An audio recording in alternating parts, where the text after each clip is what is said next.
Hi there, my name is Clara Planson, and today I'm going to be showing you how to turn your ideas into actions and basically just sharing with you our best practices here at Beekast on how we do this and how we run really efficient and productive meetings with our team.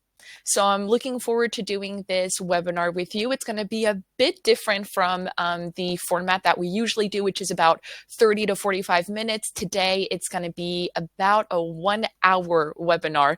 So hold on tight and welcome to this little training session right here today.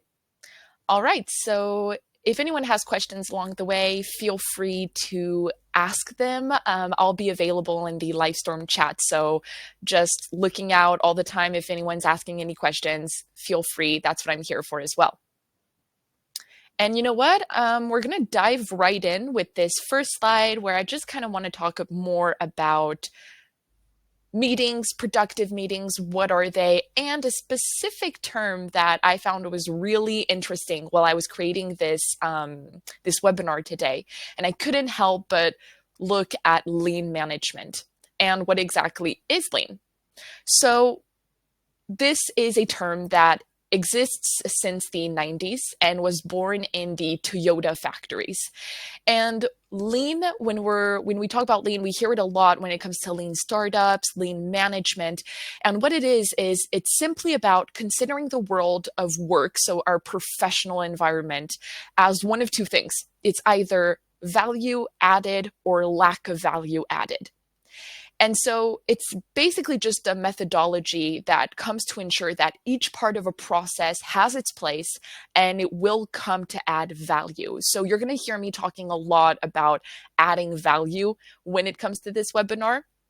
And of course, when we're trying to add value, you have to eliminate everything that doesn't add any, right? And I wanted to share this concept of lean with you because today, what we see among managers is that we often struggle to effectively convert ideas into actionable tasks, what I call actions. And what many studies reveal to us today is that it's often due to just a lack of planning and effective execution methodology. So we're going to talk a little bit more about that, but it's very fascinating to see how even the most organized people may have some trouble organizing a meeting and making sure that that meeting is going to be effective and basically just reaching their goals, which is what we all want to do, right, every day. What I'm going to walk you through today is what I believe to be productive meetings, what we believe at Beekast to be productive meetings. And these are meetings where every minute is purposeful, decisions are made, actions are allocated, and results are tracked. So keep that in mind. We're going to be talking about purpose, decision making, attributing tasks, so actions, and basically tracking your results and generating feedback from all of this. And so today, what I suggest that we do is basically just discover these 10 commandments of lean management, really to enable you to effectively transform all of your ideas into actionable tasks. So just making sure you can see this on my screen. All right, perfect. All right, so what we see today are these 10 commandments of lean management. And what we're going to start with is defining the purpose of a meeting. And so what you'll see throughout this presentation is I'm sharing quotes a lot. I thought it could be a fun way to kind of introduce each commandment or each big idea. And a quote that I really like is one from Bill Gates, and it just fits perfectly with this first crucial step of management, which is defining a purpose, defining a goal. And I love it because Bill Gates says, if you have a meeting to make a decision, not to decide on the question. And this is very important because a lot of the times I think we've all shown up in meetings where we just don't really know why we're here. And so it always feels a little bit strange because we have no idea if we're the right person to be in the meeting, why we're here, what we're trying to get done, what we're trying to produce. And so it's always really important to remember that every meeting needs to have one purpose. And I say one very specifically because we don't want a meeting with multiple goals, okay? A meeting is not supposed to be a checklist of, okay, I want to do this, I want to do that, I want to do this.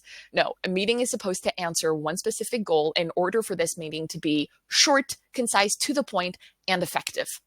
So when you're invited to a meeting and there's no goal or no agenda, I think that we can all agree that it's not very motivating. And in addition to that, it can also be frustrating for some meeting attendees because they don't really know why they're there.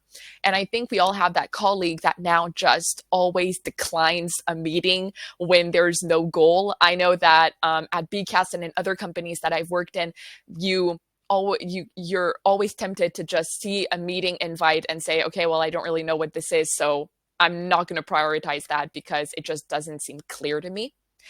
And that just seems logical, because when you arrive in a meeting, the idea is already to know why you're here and what's expected of this interaction. So what I really want to talk about is basically just having a goal and having a meeting agenda. And this will really make sure that you avoid the risk of having meetings within meetings where you just talk about a whole bunch of different things, of digressing, of talking about topics that have nothing to do with the main objective of the exchange, and therefore just kind of wasting your time and leaving the meeting with possibly more questions, no action plan, and no follow-up behind. So when it comes to lean management, this is the opposite of lean management, right? Where we're trying to get rid of everything that's not adding value to our meetings. And so the first thing we want to do is just share the purpose of the meeting and its goal. And what I have with you today on this slide is I'm reminding everyone here that we're not just sharing the purpose of this meeting beforehand, we're sharing it during the meeting as well. So in some cases, to share a goal in advance, you can use a synchronous mode. For the people who aren't familiar with this term, this is something that we use a lot in Beekast. Basically, in Beekast, you can have synchronous sessions like the one I'm doing today, where only I can move through the slides, right? I'm the facilitator and I'm guiding you through this presentation in real time. But you can also create asynchronous sessions. And so in an asynchronous mode, you have the ability to share these slides in advance, and your participants can go through them on their own time, okay? They can look at the slides, the content, the goals, the agenda before the meeting even takes place. And this is really great for you because as a facilitator, it allows you to already kind of produce content and prepare the meeting beforehand, and people can then already have an idea of what you're going to be presenting. So when you show up on the day of the meeting and everyone joins the meeting, everyone knows why they're here. And you're not, like Bill Gates said, you're not having a meeting to decide on why you're having a meeting. You're having a meeting to make a decision, and everyone knows what decision they're trying to make inside the meeting. So just remember that in Beekast, you have this feature, you have this ability to create asynchronous meetings. And it's just a great way to get started and to think that, okay, well, maybe you don't have to have like the meeting right away. Meetings are prepared. And in order to best prepare a meeting, sharing this purpose, sharing the goal, and then also sharing the agenda, the main topics that you'll cover within the meeting, that's great because then people show up and they already feel like they're part of it. They know why they're showing up for you. I'll pause a little throughout the way just to make sure that no one has any questions. So if you do, feel free to interrupt, send me a little chat in Livestorm. I see that so far so good. So I'll just keep going. All right, so of course, once we have defined the purpose of a meeting, we also need to define the duration of each topic and therefore the overall meeting. So that's very important because a long meeting is rarely a productive one. And Tim Cook said it even better, the longer the meeting, the less is accomplished. And I think that's because a 1-hour meeting today just feels very traditional, very old age, right? Old timey.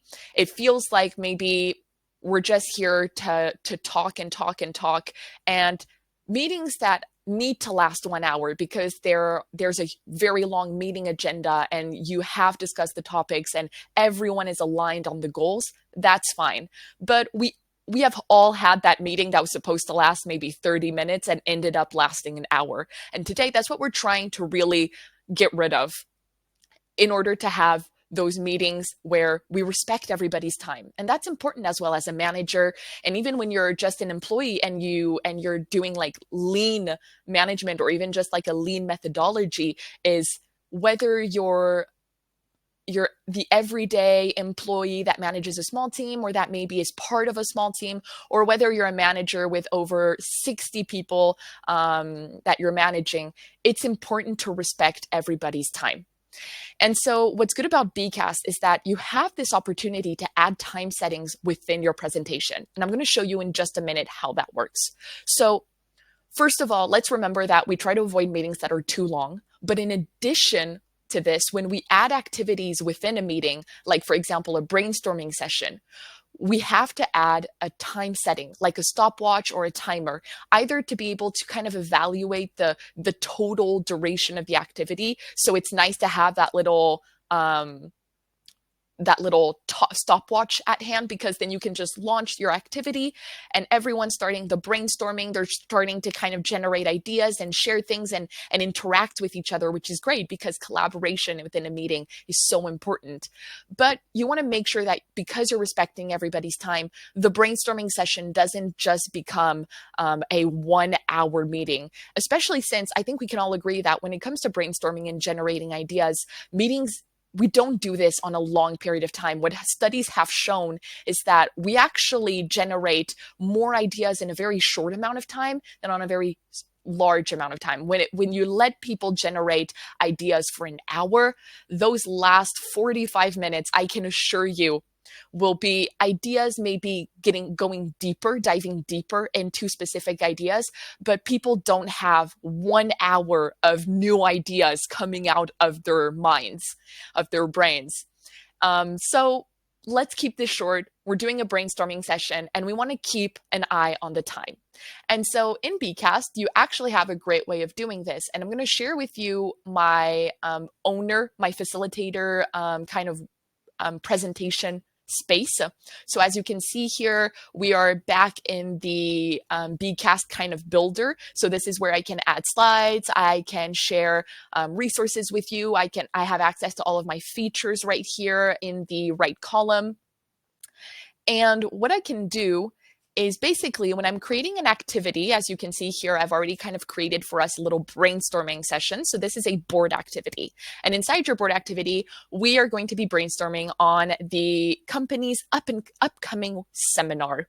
And of course, this is going to be an activity that I feel could last 2 minutes, but it could also last half an hour. I have been in meetings where this could be an activity that lasts half an hour, and that's just too long because as I've just explained, we don't generate a lot of value on a 30-minute time frame. So the feature that I'm sharing with you today is the time setting. So what I'm going to do is, as the owner of my session, you're going to be able to edit this session, this activity. And so inside my activity, right next to the continue activity button, I have these 3 little dots. And so I'm going to click on this space with the 3 little dots, and I'm going to be able to access my settings panel in order to edit the activity. So I click on it, and as you can see, I'm going to start by resetting my activity because then it'll be easier for me to change things if I want.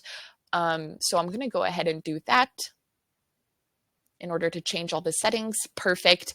And so as you can see, my activity has been kind of regenerated, and I can now go all the way down to the settings and time management.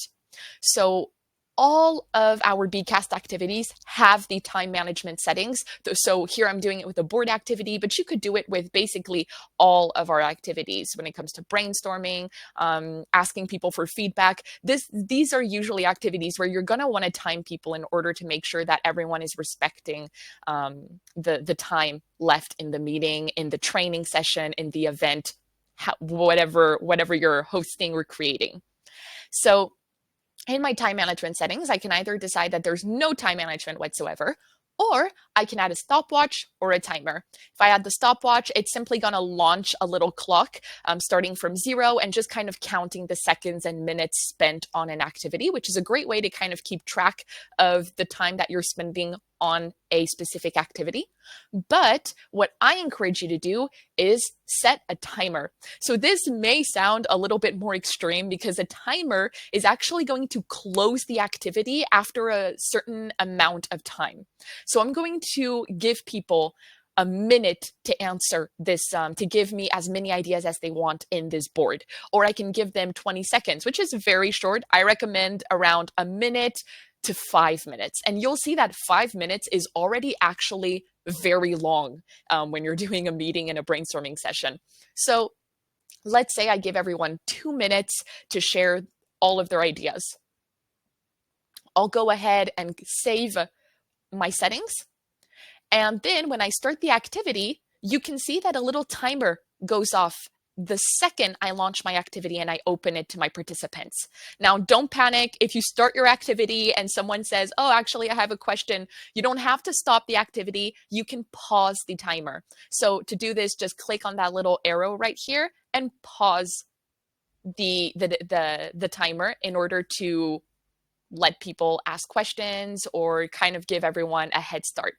So then, of course, you can restart it and people can go ahead and give their ideas, share their ideas. Once everyone has shared their ideas, even if some people haven't finished, the idea of the timer is that once those 1 minute and 30 seconds are up, your activity is going to close automatically and you will not be able to participate anymore. Your participants will just have to stop whatever they were doing. So this is actually really interesting if you're looking to boost ideation, to kind of give people the impression that, they sure, they can think about it, but they also have to act, right? You're trying to create value. And so you're not going to just wait around for people over 10 minutes to give you ideas. What you want is for them to give you ideas in a limited time, in a limited amount of time. All right, I'll go ahead and stop this activity. As you can see, time's up and we didn't answer, but that's fine. And we're going to go ahead and go to the next part of our presentation. All right, so we've talked about asynchronous mode, we've talked about time settings in Beekast, and now I have a lot of features that I want to cover with you in this section. Now we're going to talk about defining roles. Because in a meeting, you should always have the 3 following roles. So first, we need a timekeeper, so someone who isn't afraid to remind everyone that the meeting should start on time and end on time. Then we have a note taker. This person is going to listen to others, ensure the written follow-up within the meeting, and that written follow-up is something that we'll use in the meeting minutes. And then we'll see in Beekast actually that you have a lot of features that you can use to make the note takers work easier. And in third place, we have the facilitator. This is usually the owner of the session, or at least the organizer of the meeting, the event, the training session, right? This is the person hosting and running the meeting. So as a facilitator, you actually have a huge, such an important and crucial role because you're the one that's going to be driving the participants. You're the one explaining why they're here, giving them the content, sharing with them the information. So you actually have a really big role when it comes to a facilitator in order to guide the exchange and motivate participants, drive them. So just to be clear, a small reminder, a meeting should not have multiple facilitators. I have seen this before as well. And I just think it leads to a lot of people talking at the same time. It doesn't really create value between interactions, just because when you have 3 people who think they're in charge of a meeting with one goal, it starts to get a little messy. So I highly encourage you to stick to one facilitator, but don't be afraid to have co-facilitators, moderators, people who can help you. For example, while you're talking, they can be the ones going through the slides, or they can be the ones launching the activities. If you're running events, I highly recommend you use co-facilitation. And doing this in Beekast is actually super easy. I'll show you right now. So when you want to share your Beekast session with people, you have multiple ways of doing this. You can share them to participants. So participants, they're only going to be able to view your presentation, but they won't be able to change slides or, of course, in a synchronous mode, right? Live. So they won't be able to change slides. They won't be able to add slides, add content. They can add comments, for example, in the discussion space, but they're not going to be the owners of your session, of your content. So when you're sharing with them your presentation, you can share with them the public link. And so they'll be able to join the session by clicking on the link, or you can share with them a session code, which means that they can just join my.beekast.com, or they also have a banner now directly in their workspace. And through that, they can just add the code 746904, and this will allow them to access the presentation, the Beekast presentation. But if you want to collaborate with members of your team, if you're co-building this presentation together, you need people, you need help creating activities, and you don't really have the time to do it, or you need a moderator for this session, what you're going to do is you're going to look at the co-facilitators right here. And so on the right, you can go ahead and add co-facilitators. So just go ahead and add members of your team. I'm going to add the very famous John Doe that everybody knows. And here we go. I now have the John Doe from Beekast that will be joining me as a co-facilitator. And so as a co-facilitator, you have a lot more access to the Beekast session. Your role is basically upgraded to co-facilitator, and therefore you're no longer just a participant. You can create slides, you can create activities, you can add content, you can share resources, you can access the settings panel of the Beekast session, things like that. So you'll have a lot more flexibility in order to work with people from your team and build a Beekast session together. All right. Last thing I wanted to talk about when we talk about defining roles is one very important best practice when it comes to Beekast, and that is setting up your session correctly. Now, a lot of people, when they create a Beekast session, the session is by default in avatar mode, which means that when participants join my session, they are identified as an animal with an adjective. So they're not, I don't know their names, I don't know who they are, they're not identified with their Beekast account, which means that I can't do specific things with them in Beekast. As you can see right here, today, I am identified as the Castor libéré, which is French, but basically it's a little animal with an adjective. It's a lot like what you would have in Google Docs, for example, when you join, and in order to maintain a certain privacy, you won't have your name or anything like that. We just generate an avatar for you, which makes it super easy, for example, when you're hosting really large events with external members, people who may not have a Beekast account, because in avatar mode, anyone can join the Beekast session. You don't need a Beekast account. As long as you have the link to the session, as long as I've invited you, click on the link and you're in the session. But what I can't do, and I'm going to show you right now in my settings. So this is my session settings. I'm just clicking on that little wheel there for everyone to see. And I'm going to be interested in going to the connection and security. So when I go on connection and security, what you can see is that basically in avatar mode, you don't need a Beekast account to join, but that also means that you don't get access to certain features. So for example, I can't assign tasks to participants in avatar mode because they're not identified, right? I can't give someone a task if I don't know who I'm giving this task to. You also don't have access to our attendance check request, which means that I can't really check if you're actually in my session today, if you're participating. For trainers out there, if I have any school teachers with me, professors, trainers, coaches, this is a feature that you'll love, because when your participants are identified, you can send out an attendance sheet, and basically they'll be able to say, okay, yeah, I'm here. And that way, you know that at the start of your session, you had maybe 32 participants. At the end of your session, you had 32 participants. And it'll do the check at the beginning and the end of your session. You can launch it. And finally, all participants can find the session in their account. That means that if you're working with colleagues and they want to access your session after, like weeks after your meeting, well, if they are in avatar mode, not all of the participants will be able to find your session in their accounts because they probably won't have accounts. So the best thing to do when you're trying to work in lean mode, when you're doing lean management, when you're trying to create efficient and productive meetings, is use our email identification.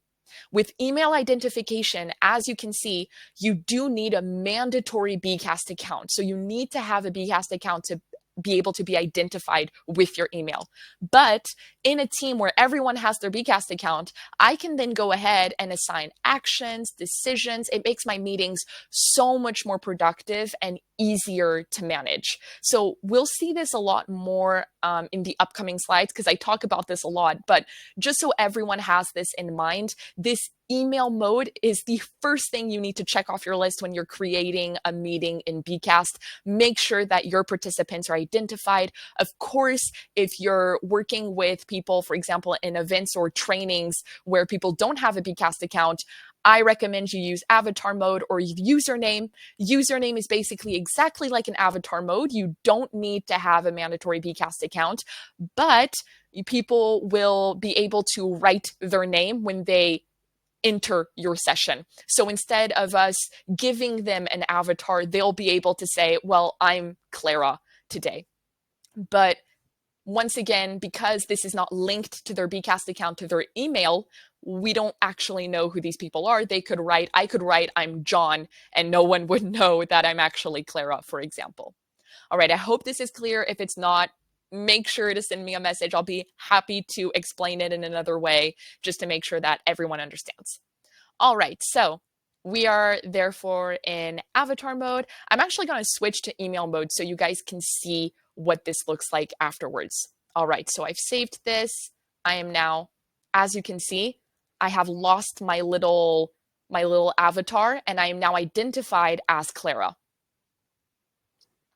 All right, defining rules. Now let's go on to kind of a golden rule I wanted to share. We're not going to spend too much time on this slide, but I do like to remind everyone that the golden rule of an efficient meeting is to start on time and finish on time. And this is actually a lot harder than it sounds. And I think anyone who has ever run a meeting before will tell you that starting on time and finishing on time is already kind of the hardest things to do when it comes to hosting a meeting. But I guess it's pretty self-explanatory. Just we want to respect everyone's time by keeping to your schedule, not really allowing extra items or conversations to derail your meeting, right? We want to keep it very focused. And of course, a lot of people forget this, but when it comes to Beekast, our goal is not to make you host more meetings. We want you to host more efficient meetings. So we're not really talking about quantity, but about quality. And the goal of management, I think, isn't really to have more meetings either, but instead hosting shorter and more effective ones. And sometimes when you host shorter meetings, you can just host more frequent meetings as well. And so instead of having every week one super long 1 hour meeting, what you could do is maybe twice a week have like 2 15-minute meetings a week. And that's still 30 minutes that you're going to win every week, week after week on meetings. So keep that in mind that sometimes it's just not better to have very long meetings. Once again, our brain just doesn't work that way. You're not going to get the most out of very long meetings. I understand that it can be extremely difficult because sometimes we want to get a lot done. Of course, it also depends on the meeting you're hosting. Sometimes, for example, like the end of year performance review can be a little longer. And I completely understand that because the interaction, the goals are not the same. But when it comes to everyday, kind of your daily meetings that you're going to have with team members, I find that anything over 30 minutes is starting to be a very, very long, and I think too long. And I just wanted to share with you a little trend that's been going around between project managers, and this is committing to meetings for less than 12 minutes. So basically, I've seen this going around where people are kind of launching this challenge and challenging each other to run meetings that are less than 12 minutes long. And I think this works a lot on kind of our ability, our mental way of thinking about meetings, where it's like they're always very fixed times, right? It's a 10-minute meeting, 30 minutes, 15 minutes, 1 hour, 45 minutes. But we never really have 7-minute meetings or 12-minute meetings. And hosting a 12-minute meeting is actually just enough maybe to get a couple things done that you wouldn't necessarily do in a 10-minute meeting, but we're not jumping on that 30-minute meeting, which we probably don't need. So keep in mind, sometimes changing it up, challenging yourself to do things that may step out of your comfort zone, and try to host different types of meetings. That's a great way also to make sure that your meetings are being more efficient, because you're trying different things. You're kind of testing and learning along the way. And that's also something that we like to encourage a lot in Beekast. All right. We are now diving deep into the core, the heart of this webinar, and that is separating actions from decisions. So what I mean by this is just remember that who said what is different from who needs to do what by when. And in a meeting, you'll have both pieces of information coming at you. You'll want your note taker to be able to separately track both, and to make sure that the difference between those are clear and action items aren't being lost. And this is actually a pretty big task, because a lot of the time what happens in a meeting, for example, when we're preparing our company seminar, let's keep going with this example, this metaphor, what could happen in those types of meetings is, all right, so guys, this is great. Thanks for participating. What I see is that everyone wants to have our seminar in Spain. All right, so let's do Spain. And then they'll go on to the next subject. And like, Spain is okay with everyone. Yes, everyone said Spain was okay.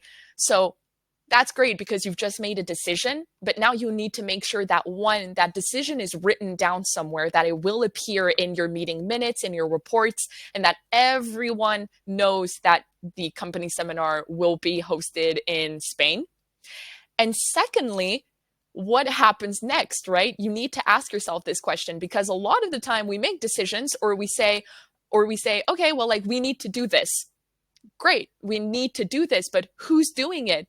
When does this need to be done? When should this be expected to be followed up on? So there are a lot of questions you need to ask yourself, and being able to differentiate between actions and decisions is very important when it comes to hosting a lean meeting and doing lean management and staying effective and efficient in a meeting. And basically, what I'm going to show you now is a very fun activity. We're going to stick to our board activity, just so you're still in that company seminar mindset. And I'm going to show you our actions and decisions feature in Beekast, because we actually have a feature that allows you to do this in a super easy way. All right, so welcome to our company seminar. As you can see, I have filled it out for you. Imagine this being multiple people, but I wanted to kind of show you what a brainstorming session could look like. So we could imagine that this activity ran for a little while, and everyone participated, everyone gave ideas, and now what do we do? So the first thing we need to do is we need to make a decision, because we have a lot of ideas, right? Some people want to go to Spain. Some people want to go to Paris. Some people want it to be in September, while others would rather it be kind of end of summer in August. So we have a lot of ideas. And the first thing that I really recommend that you do is add polling. So as you can see, I went back in the editing panel of my activity, and I was able to enable polling, which I'd already done. And so basically, when you enable polling, you are able to collect everyone's preferences, to get people's opinions, and to have them vote for their favorite ideas.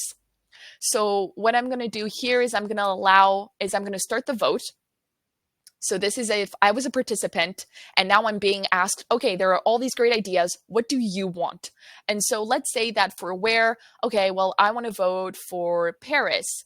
And then when I want it to be in September or end of August, it'll be actually maybe nicer end of August. Spain, it'll be too hot, I think. It'll be hot in Paris too, but and then what will we do? Well, let's do culture and museums and a team building exercise. All right, so I'm going to validate this.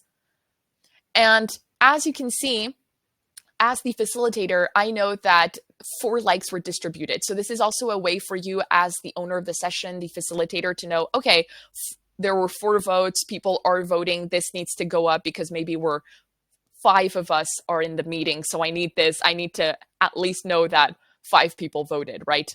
So once this is finished, you can stop polling and all of your votes will appear for everyone.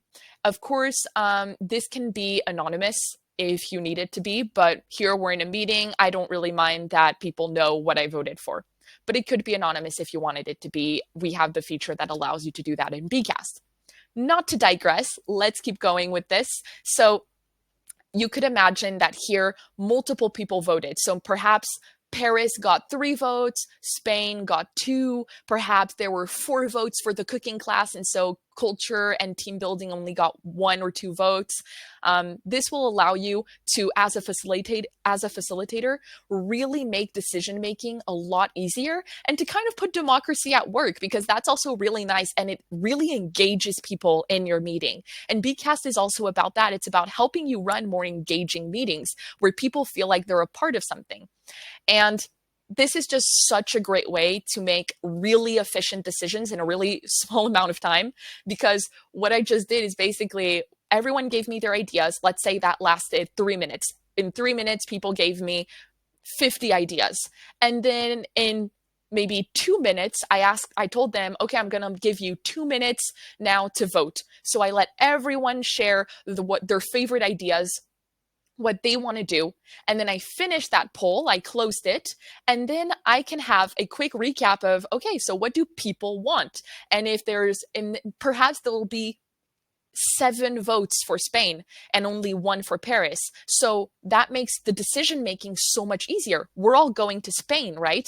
And if we were all to go to Spain, the first thing I'll do, the best practice here when it comes to Beekast, the tip I want to share with you is I'm not going to lose any time. I'm going to click on these 3 dots and I'm going to say, okay, guys, so I'm making a decision. We are going to Spain. So for our next seminar, the team will go to Spain. All right. And as you can see, I can say that this was suggested by me. I'm the only one present in the session today, but if my participants joined the session, they would be identified, right? Since we're in email mode. And thanks to the email mode, I would be able to say, oh, well, actually, this decision was made by John, was made by Derek or Jade or Catherine, whatever you prefer. But you could basically you could basically identify every person that made the decision in order to keep track of this. So today, I know that in this meeting, Clara, me, made the decision that we were going to Spain for the next company seminar. Click on confirm. And as you can see, your decision was successfully created. And where you can find that decision is right here in your actions feature in the right column of your space. So as you can see, there's my little head. And you can see that today at 5:08, a decision was made. And the decision is called Spain, but you can change this. And basically, it tells it we know what this is about. So now let's say, all right, so we've decided on the location of our seminar. That's great. What do we have to do now, right? We have to plan, how do we travel there? We have to start looking at hotels, how are people going to be able to stay in Spain? So now you have to start planning actions. What I'm going to do is Once I'm in here, and you can, of course, for example, if people shared more information, you could click here again and plan an action. But here, I don't really find any information that could be an action. So what I'm going to do is I'm going to go in my actions feature right here, open it up. I have the little recap like I just showed you. And then I have this button, right? Take an action or make a decision. So I'm going to click on it. And as you can see, I can decide, is this an action or a decision? That's why it's so important to identify the one and the other to make the difference. And so I'm going to plan an action. So I'm going to call it look for hotels in Spain. This is something that needs to be done. And so just to give more details, I'm expecting 3 quotes from different hotels, just so that we can maybe compare pricing, the spaces, the rooms. Do we like these? Maybe if they're located nearby, like in the city, outside of the city, depending on where we are in Spain. Perhaps we're going to Barcelona, who knows? But I'll just say, okay, so we need to look for hotels in Spain. And basically this means that we need to get 3 quotes from different hotels. Now, because we're in email mode, once again, I'm going to assign this task to a member of my team. So here I'm going to identify it. I'm going to identify myself just because I'm alone today on this session. And that's completely normal. But if you are in a meeting with more participants that were identified as well, because you're in email mode, you would be able to assign this task to anyone in your team, any of your participants. So I'm going to assign it to myself, and I'm going to say, okay, perfect. So when is this due? So let's say I need to do this by maybe middle of next week. And it's not a huge priority, but we're going to set it to medium, just because the longer we wait, the more the prices may go up. So always nice to get on top of things. And then, of course, there'll be the status. So right now my status is to do because I haven't started this. Once I confirm, the action is written down, which is perfect. And I will actually have the ability, so I'll show you perhaps later, but I actually have in my workspace a little notification button. Let me see if I can show you now. But I'll have a little notification pop up in my workspace, and this will allow me to know, oh, right, a reminder, I have a task that needs to be done by next week, for example. So it's really great if there are any project managers with me today, anyone that's trying to really facilitate and make their projects easier to run. I highly recommend you use our actions and decisions feature, because you'll see it'll make meetings so much easier. And you're also writing all of this down, right? So if perhaps your note taker is the one that's going to be creating all of these actions and decisions along the way, saying, okay, so this was an action we have 3 tasks that need to be done that were assigned to the people on the marketing team.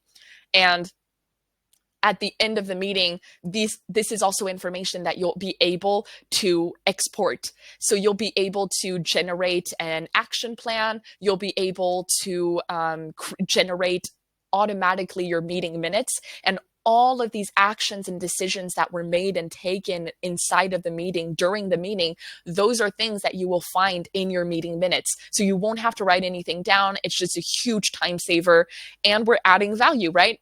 Lean management, adding value. All right, so let me show you very, very quickly in my workspace. I'm going to share with you my screen right here. All right, welcome to my workspace. As you can see, I have all of my presentations here. And as you can see, what just popped up, a little notification. I have 3 little notifications that need to be checked. And as you can see, these in red, this means that this is way overdue. The good news is that this was also for a webinar that I was hosting, so I can say that it was done, happily for me. And then look for hotels in Spain. This is to do, and I can say, okay, well, you know what? This is actually in progress.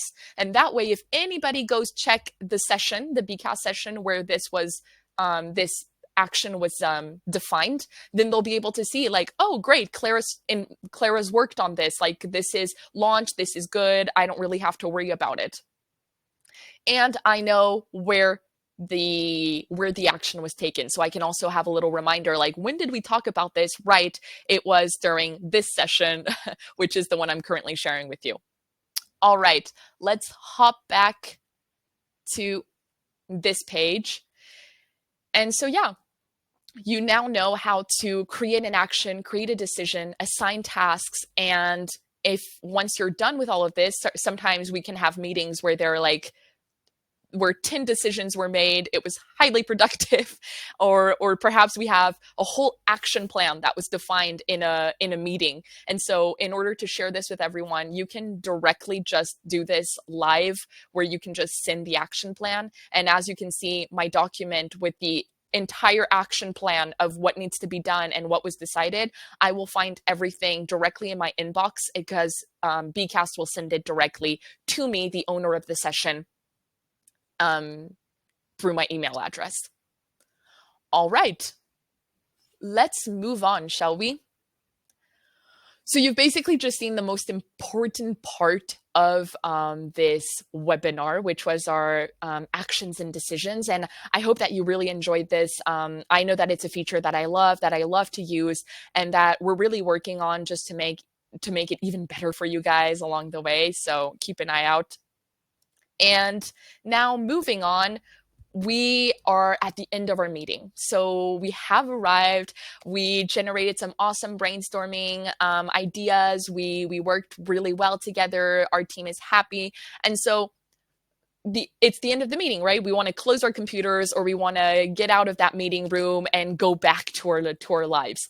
But not so quick. The greatest part of lean management is everything that happens afterwards. Because if you step out of a meeting and you have an action plan, you know that you have to meet up with people maybe next week to know what is happening, and if they need help on anything, and you haven't done that, you don't know when the next meeting is, you don't really know when's the next time you need to see these people, then you're losing value. Your meeting it had a goal and you reached that goal, but what about your next goal? So remember, finishing a meeting is just as important as starting it and hosting it. As a facilitator, your goal is also to remember that even in very small 5-10 minute meetings, you need to give yourself 2 minutes at the end of that meeting just to prepare the next one. So I actually really like this quote from Herbert Hoover, which is, when the outcome of a meeting is to have another meeting, it has been a lousy meeting. And I like to challenge this quote because I completely agree. And for me, that is when a meeting did not have a purpose. And so we're so lost that we say, okay, well, we'll just see each other. We're gonna have another meeting to talk about the same thing, and we never get anything done. So it just becomes more of a tea party than a productive meeting. What I'm trying to do here is, first of all, remind you to always ask yourself, is a meeting necessary? Because as you've just seen, you have your actions and decisions. You know what people are up to. You know how they're working now. And so perhaps all you have to look into is, okay, so this person and this person, I can see that the task is in progress. I have perhaps a Beekast session, or I have a daily meeting with them in the mornings, like a little 5-minute checkup to know, like, okay, everything's fine. They haven't hit any roadblocks and they're good to go. No need to have a meeting for that. You can just go ahead and perhaps do some asynchronous task tracking in Beekast. So asynchronous mode, this is great. Just check on everyone's progress, and people don't need to have a meeting with you to tell you that everything's running smoothly and that the tasks are getting done. But perhaps you have some people that are a bit lost. Perhaps you have some people that it's been 2 or 3 days, or perhaps they don't really know. They're saying like, okay, I understand I have this task that needs to be done, but I'm not really sure when it'll be done. I may need help on it. If you see that there is a need for another meeting, have that meeting. Just make sure that you stay with all of the best practices, the tips and tricks that we've just talked through together. Make sure that you define the goal of the meeting. When is this meeting gonna happen? how long is it going to last, and redefine roles. Perhaps the note taker of your team does not want to be the note taker eternally. So make sure to kind of change it up and sometimes give people different roles. It's also a great way if you're part of a big team to kind of give people a little bit of an to kind of make them feel like they're part of something. Sometimes you have a big team, and if you only have three people doing the three same things all the time, the same thing every day, over and over, every different meeting, it's like, well, this person is the note taker and this person is the timekeeper. I feel like perhaps those people are going to get sick of it, and then you're kind of forgetting about all the other people who exist on your team and who may be okay doing this a couple times because they'll feel like they're contributing to the meeting. So remember, re-engage your audience, make sure that these people feel like they're actually getting something out of the meeting and that they're actively playing a role in the decision making process, in the actions in the meeting, basically. So redefine those roles, and just remember to stay up to date on all of the best practices that we talked about in this webinar. And final thing you want to do before leaving, never let people leave your meeting without being able to evaluate the meeting effectiveness. This is so important because a lot of the time we leave a meeting, and as a facilitator, we may have a really great idea of how the meeting went, like, oh, well, people were engaged and this went well and everyone knows what they're supposed to be doing. But if you're not collecting any feedback, if you're not actually asking what people thought of your meeting, how can you get better at hosting a meeting? So this may seem a little tricky in terms of timing. It's also sometimes a little sensitive because getting feedback is always kind of a scary process for some people. I know that it's always something that I want to do. I usually get a lot of feedback from my meetings, and I try to get feedback from the webinars and things like that. But it's also something that sometimes can feel a little bit scary because, well, if we don't get great feedback, it may be a little hard to read and to see. But that's why we're here for. We're here to learn. So getting feedback on your meeting is so important. And an activity that I highly recommend you try is the plus and delta. So plus basically means what was good, and delta means what needs to change or be done better. And I think that some questions that you can ask if you're looking for prompts on how to get people's feedback is, for example, did we stay on track? For example, like this, did we start and finish on time? Did we meet our goal? Did we clarify next steps? Did everyone participate? Was our time well spent? And I guess what can we do to improve this process for the next meeting? So how can we create value? How can we learn from this meeting in order to make the next one even better? And sometimes you'll run out of ideas. Sometimes your meetings will just be great and people will say, well, this was fine with me. I'm happy. Great. And that's fine. Don't change anything, right? But when you're giving someone a platform to give you feedback, this is also the perfect time to hear people's maybe opinions and not get negative feedback. On the contrary, get some ideas on how to make it even better and perfecting your lean management methodology. So what I'm going to do is we are going to create together a plus and delta activity, because the good news with Beekast is this is kind of the final feature that I wanted to share with you today. And that is creating an activity and when you don't have time. So basically, when you don't have time, you don't really creating a plus and delta activity, if you've never done one before, it's time consuming. You may not really know how to create this in Beekast, which is completely normal. So do not worry. That's why we're here. And we actually have templates that you can use. So what you can do is you can go to the left column of your Beekast Builder session. And so here I am. I'm going to go ahead and click on Add a Slide. When I add a slide, I have all of my new slides with activities. These are activities I have to create from scratch. So I have to decide, okay, I'm doing a word cloud, but what is the word cloud going to be? On the other hand, if you don't really know where to start or where to end, in our case for feedback, I recommend you go to templates. In templates, you're going to have a whole bunch of games, really lean methods. We talk about agile management. We have a whole bunch of templates that are great if you're looking to create an icebreaker, brainstorm, make decisions, answer any problems that people may have. It's just a really great little library if you're trying to get something done very quickly. So what I'm going to do is I can just look for delta because I know it's in there. So here is the plus and delta, and I'm going to go ahead and click on import. And here there are two variants of this activity. I can have my plus and delta in a board activity. This is just the format. Or I can have it in the Canvas activity, another format. Because you guys have seen so much of the board activity today, let's click on Canvas. So I've decided to have my plus and delta in a Canvas. And as you can see, here we are. I now have my little plus and delta ready to go. For some people who may be a little lost, there's a little reminder of what this means. So plus is what had value. What can be carried over? What do we want to keep doing? And then delta is, well, okay, what can we change? What can we make better? And this is just really great because this activity can stay open after the end of your meeting if people want to come back and give you some feedback afterwards. And you can just add a post-it and share ideas along the way. So super easy, and it'll be a really great way for you to end a meeting. So just remember, the end of a meeting is just as important as the entirety of your meeting.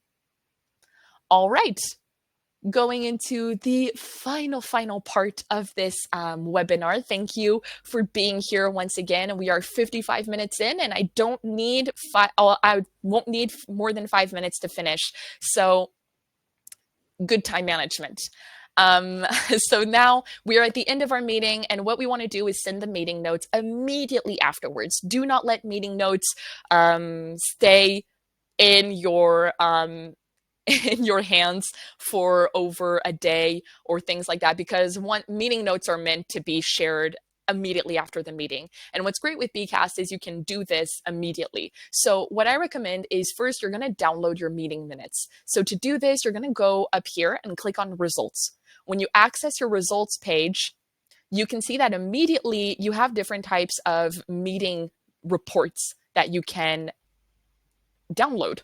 So first of all, the one that I like the most for this example is basically the Word document meeting minutes. This is content that you can edit. So it'll just open a Word document with all of the things, all of the ideas that were shared in the meeting, the actions, the decisions, basically everything that was written down in your Beekast session, it'll be in your meeting minutes. And because you can edit it, you can also add any notes that your note taker made along the way. So this is just a really great way to have meeting minutes. Once you have that document, you can go ahead and just send it over, share it on Slack with your team, send it through email, however you prefer to share the information. Another thing that I really like, another format, is the PDF. When you generate the session media, you're basically going to be getting each slide individually with each slide basically that we're sharing. So visually, we're going to be able to get this content. We're going to be able to get the plus and delta with all of the post-its, and this will be generated as an activity, a PDF format.